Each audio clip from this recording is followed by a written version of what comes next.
I'd never believed in magic, not until the day it crawled under my skin and made itself at home inside me. They call me Tech Lore, and I don't know how I ended up here. Not really. One day I was in my dingy little apartment office in the ass end of nowhere, New Mexico. Excited as a kid at Christmas, I opened my first quantum computer, the likes of which I'd never even heard of. Not even on the dark web. A couple of hours later, I was here, in this cold city of perpetual twilight, submerged in a bizarre blend of magic and technology. Perched atop one of the tallest buildings of ancient stone, one of my many vantage points around the city, I gazed down at the pulsing energies of the city below. With each step, neon-tinged mist swirled around my feet, a dead giveaway to who or what I was. The one whose very presence had transformed this city into various fusions of magic and technology. It seemed, as my presence had been ground zero, my techno-magic was the most powerful in the land. Now, my nightly vigil was a self-imposed watch over a city I'd inadvertently created, for better or worse. My eyes tracked a group of robed techno-mages hurrying through the cobbled streets with their staffs crackling with arcane energy. Techno-seers. They were a peaceful order. Kind of fun and kind of strange. Way too happy for folks whose orders seemed more like monks. The arcane purists, however, were a different story. They believed in the old ways, the way things used to be before I arrived. They believed in the antiquated laws of division, the segregatum. A hover cycle zipped by, following a thin path and leaving a trail of mystical runes in its wake. The fusion of magic and technology still took my breath away. The dull green glow of the night moon faded as the morning moon crested the city, bathing the buildings in an eerie purple glow. My mind drifted back to sunshine, making me wish I'd been outside more often to enjoy its warmth. That was a simpler time, a life that now felt like a distant dream. An anonymous persona, save for my web profile. Endless lines of computer code. The satisfying click of keys under my fingers. Back then, my biggest worries were debugging glitches, rescuing companies from hacker takeovers, and wiping clients' info from the grips of the dark web. Now, here I was, policing the delicate balance of two merged realities of magic and technology. A wry smile tugged at my lips. Bet you never saw this coming, I muttered to my past life. Wisp, the voice in my head, my constant companion, the source of my power and my curse, stirred. Regrets? Wisp asked. I ignored him, still not able to figure out what went wrong and how I ended up here. I flexed my hand in thought, watching sparks of magic dance between my fingers. Gloves were essential to dull the full force of my power. Then it hit me. Damn, I exclaimed, the realization like a ton of bricks. Gloves. Could it have been that simple? I remembered it as if it was yesterday. My tiny apartment office was in the most undesirable part of town. I preferred it that way. After installing my own security, it could rival Fort Knox. I never left my apartment. I didn't need to. I ordered everything online, including food and exercise equipment, and my jobs came to me from the shadow web. The night I ended up in this world had been quiet. I had only one job to complete. It was supposed to be a piece of cake with my new computer. The instructions were unusual, but people paid me a shit ton of money to follow instructions and not ask stupid questions. I loved my job. Do the work and get paid. That's all I needed to know. The computer was anonymously donated by the person or organization who procured my services, after which it was mine to keep. Hot damn! Soothed by the soft whir of the cooling systems, I sat before my brand spanking new quantum computer as it hummed with potential. My fingers hacked away on the holographic keyboard like rapid fire, as lines of code scrolled across my retinal display as I fine-tuned the new algorithm. My heart soared. Not only was I a hacker and a fixer, I was the hacker and fixer. I was the best, a ghost on the dark web. But with my new computer, I was going to be a god. "Come on, baby," I muttered, initiating the sequence. "Show me what you can do." The quantum processor spun up, qubits aligning in configurations that defied classical physics. Data flowed faster than any traditional system could handle. I grinned, watching the impossible unfold before my eyes. Then, something happened. Something I didn't understand. Something was wrong. Alarms blared as energy readings spiked off the charts. The air crackled, and I reached for the emergency shutdown, but my hand passed through the holographic interface as if it wasn't there. I felt something. There was a strange tingle, a sensation like cool bubbles under my skin, as if my hand was light as air, as if gravity was suspended. There was an energetic pull, and I felt myself involuntarily lifting off my chair, the anti-gravity sensation flowing through me. "No, no, no," I gasped, bracing against my desk, trying to pull my hand out of the holographic screen, watching the reality of my little office ripple around me. Then a vortex of light erupted from the quantum core as tendrils of energy wrapped around my body. I was being pulled apart at the atomic level, my consciousness stretched across countless realities. Before I could think of anything else to do, everything melted away into darkness. I came to laying on a rough stone floor in a dark enclosure. There was a sickly glow, alternating green and purple, and strange hieroglyphics, resembling mathematical equations, lined the walls. The scent of damp earth filled my nostrils, and I groaned, pushing myself upright, blinking in the dim light. Thick pillars, cracked with age, stretched up to a vaulted ceiling lost in shadows. In the corners of the chamber, there were outlines of what looked like sarcophagi, their stone lids adorned with some of the effigies not looking quite human. Cobwebs clung to silent corners, and a fine layer of dust covered everything, disturbed only by my movement. Gone was my apartment, office, and cutting-edge technology. In its place was some kind of ancient tomb. "Hello!" My voice echoed off the walls. "Anyone there?" Only silence and stillness were my answers. The source of the green glow caught my eye, and I moved down the center of the room to a small altar at the front. On a stone pedestal, an orb hovered, pulsing with an inner light that reminded me of the quantum computer's core. This was the job for which I was hired. It was supposed to be more like moving funds from one bond account to another, but this was all too real. It wasn't supposed to be physically. Was I hallucinating? Either way, I decided to complete the task of moving the orb to the other pedestal. What was the worst that could happen? I guessed that after completing the job, I would somehow be transported back to my little apartment. I looked to the opposite side of the room and located the other stone pedestal, the new location. With both hands, I cradled and picked up the orb. As I stepped away from the pedestal, energy shot through me like a shock in a lightning storm. It felt familiar yet alien. I watched as the orb melted, evaporating into my hands, seeping into my skin like quicksilver. My body shook, my head feeling as if it would explode with the knowledge that flooded my brain.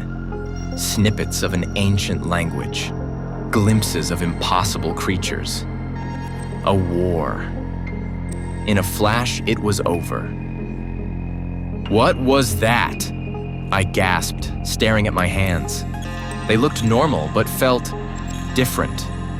I felt connected to something vast and incomprehensible, powerful. A voice, unlike anything I'd heard before, whispered, "Welcome, Tech Law." My blood ran cold. I set my jaw. Whoever had snuck up and whispered in my ear was going to regret it. I spun on my heel and fired a right hook, stumbling as my fist met nothing but air. No one was there. I was still alone. I clutched my head, overwhelmed by the influx of information. "Who are you?" I spoke to the empty room. "I am what you might call magic. At long last, the bridge between worlds has been opened. We are now one. What have you done to me? I am a wisp, and you, my quantum explorer, are the key to healing the divide. As the voice spoke, I felt my consciousness expanding, touching both the world I'd left behind and this new, impossible reality. I realized with growing wonder and terror that the quantum computer hadn't just crunched numbers and allowed me to operate within cyberspaces. It had cracked the code of reality itself. Who are you? I demanded. What is a wisp? Is this some kind of sick joke? My best advice for you right now is to be less loud. I don't care what you think. My voice grew louder. And how are you in my head?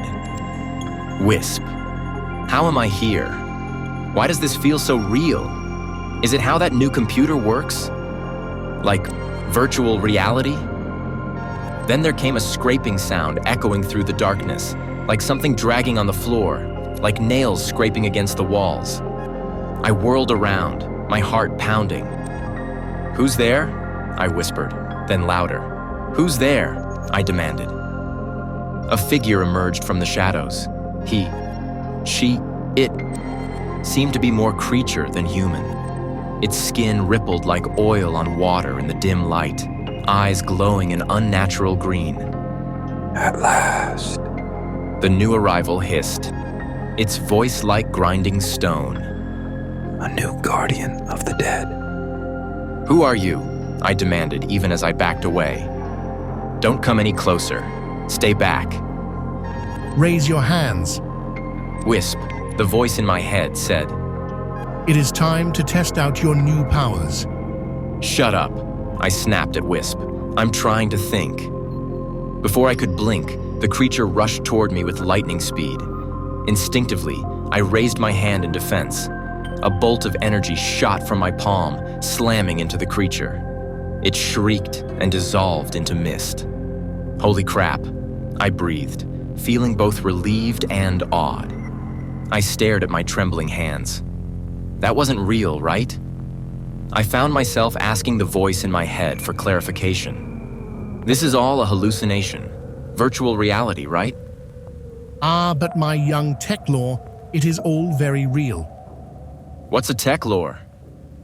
I will explain more, but at this time, I believe it best we leave this place. What? Why? Leave and go where? Then I understood that we should leave and go anywhere but here, as more scratching and scraping sounds echoed from the darkness, from the direction the first creature had come. A lot more scraping, and they were coming fast. I didn't need any more answers. I bolted in the other direction, not slowing, heart pounding, skating on stone floors and dirt as I rounded each corner. Following twisting corridors, I ran, obeying the voice in my head, giving me instructions on which way to turn, until I burst out onto a sandy plain under an impossibly purple sky. I scampered down sand dunes, hustling away from the opening of the structure to get away from the creatures following. You may slow your pace. My impossible companion said in my mind. The scythe cannot survive outside the tombs. Right, I said, hustling a few more paces for good measure, finally stopping to catch my breath. I looked back to see I'd emerged from one of a sea of pyramids of all sizes spread across the desert sand, and the sky was filled with unfamiliar stars. I turned to see a city in the distance. It was unlike any I'd ever seen, a sprawling medieval cityscape. We will be safer there, the city of Shimara. That's an interesting choice of words, I mumbled. What do you mean by safer? Why not just safe? Just stay vigilant, Techlore. All will be as intended. Taking a giant breath, I started toward the city's massive stone gate. With its towering spires blended with ancient architectural designs, the city looked like a mad fusion of ancient civilization and gleaming technology. It was totally alien to me, yet it felt strangely familiar. Where am I? I wondered aloud. Your home. Wisp said. Our home. I already have a home, I said. And you still haven't told me who you are. I did. I am a wisp, and we are one now. The voice purred. By coming here, you opened yourself to magic, and I heeded your call.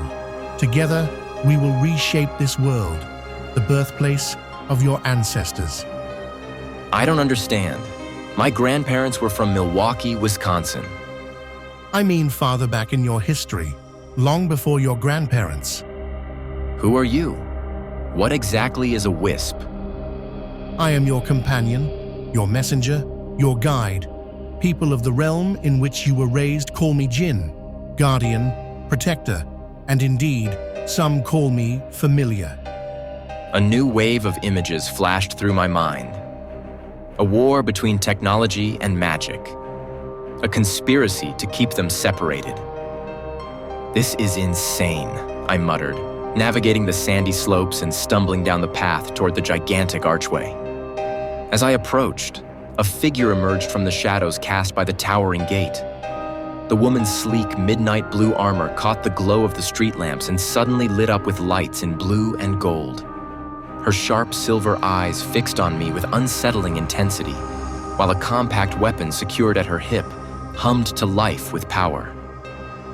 I don't know what exactly you meant by safer, I whispered to Wisp, but this doesn't feel safer. Taking a couple of steps toward me, she eyed me suspiciously. Dressed in my comfortable jeans and hoodie, I suddenly felt underdressed.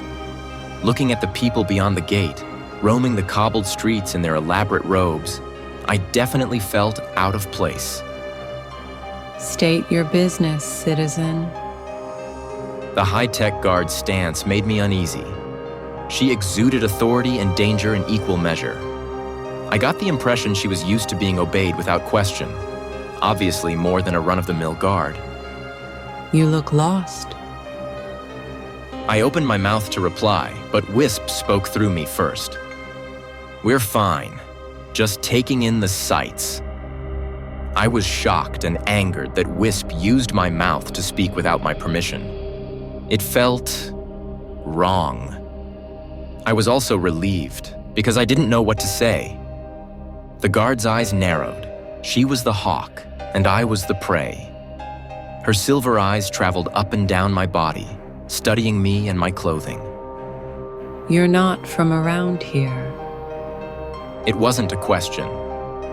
In Shamara, all citizens must be registered to the magic or technology sectors, even visitors who are taking in the sights. Before entering, you have to state your sector. So, while you think about what sights you're going to see, I'm going to need to scan your ID. What? Magic or technology?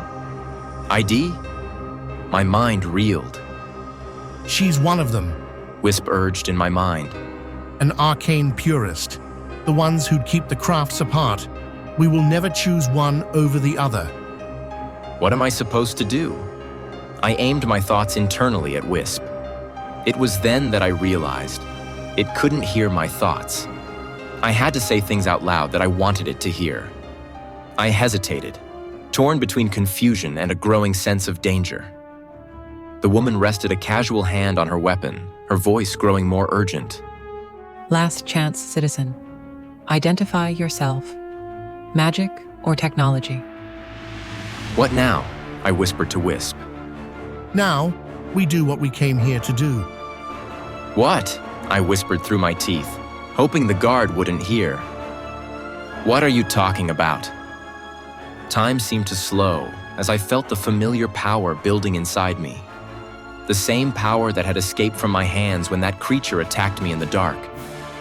This newfound power felt as if it was begging to be released, and this time it felt much more formidable than in the tombs. It was both invigorating and terrifying. Don't, I pleaded with Wisp, fighting the urge to let the power loose again. We must. It's the only way to rebalance the scales. The guard's weapon hummed louder, and in one swift move, she released the safety strap of her holster and grasped her weapon. It's now or never. The choice was made. I opened myself to the power, allowing the rippling energy to flow freely through my body. Raising both hands toward the sky, I brought my fists down to the ground with intention, and light exploded from me in a shockwave. What felt like electric energy poured out like rapids, warping the space around me. Closing my eyes, I tried but couldn't stop. I couldn't control it. The gate, the street, the buildings close by rippled like water. The force tossed the guard backward and she grunted in pain. When it was over, I could feel that something was different. I looked at the guard in a heap beside the gate on the cobbled street. "Will she be okay?" I asked Wisp. She will be more than okay. When she wakes, she will find much has changed. What does that mean? What did you make me do? Wisp, what have we done? The biggest shock was the way I spoke of myself as we. We did what was necessary. Now, all citizens will have abilities of both sectors, magic of an element, and the ability to manipulate technology. I didn't know much about this strange city, but I knew I couldn't stand around much longer waiting for someone to come along and start asking questions I couldn't answer. I stared at my hands, marveling and afraid of the power coursing through me. I hurried into the city, seeking to disappear down a dark street, while vines of energy still crackled off the buildings around me. Laughter echoed from the streets below, snapping me out of my memories and back to the present. I looked at my gloves, and I knew. The gear that had come with my brand new quantum computer was complete with tech gloves that had conductive material in the fingertips. I'd assumed they were for setting up the cursed equipment. When I was ready to start working, I'd tossed the gloves aside. The gloves would have dampened the full force of the orb when I'd picked it up. But now that I know what went wrong, how do I get back to my realm? I knew the gateway was in the pyramids up on the dunes. I hadn't gone back since the day I'd arrived, but I remember exactly which pyramid it was. Now that I knew how to control my powers with ease, I could easily go back and find my way home. Of course, I'd be inclined to stay less loud. Home. A dingy little apartment office in the ass end of nowhere, New Mexico. Did I want to go back? Wisp, I think I figured out how I ended up here. Oh? It was the gloves. I should have worn the gloves to work on that big job I got with the quantum computer.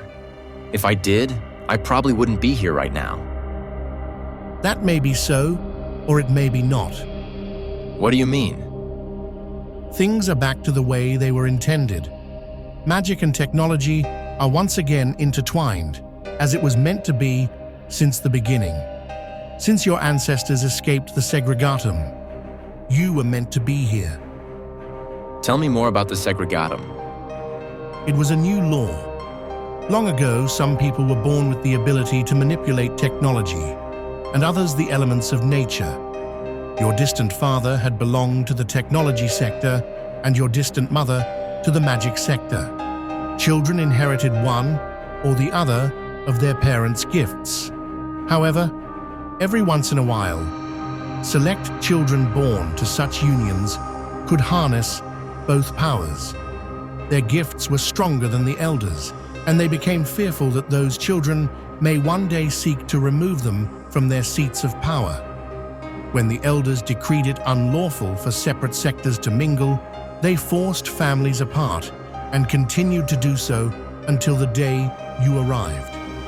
Your ancestors had escaped to your realm. For this reason, you were chosen to come here.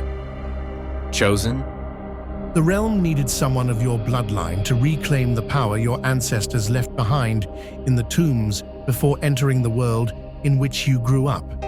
Even so, latent powers tend to leave their markers for generations, no matter in which dimension you thrive. Your abilities were most promising from your lineage. Did you not find it strange or unusual that you've always had such success with technology? So much so that it felt like magic. Wisp was right. Back then, college had been a waste of my time. I'd quit to immerse myself in everything cyber-connected. I'd hunkered down in a dungeon of my own making and became a full-time hacker and essentially a hermit. So wait, if I was supposed to come here to reclaim these powers, who hired me and sent the quantum computer? Did you find it odd that it was so much more technologically advanced than anything you'd ever heard of in your realm? I did. The job came from the techno-seers.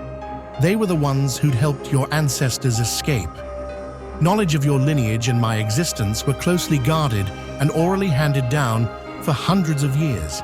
But as you saw for yourself, once bodies are laid to rest, the Scythe inhabit the halls through a maze of tunnels and become the guardians. No one dares to come into the tombs.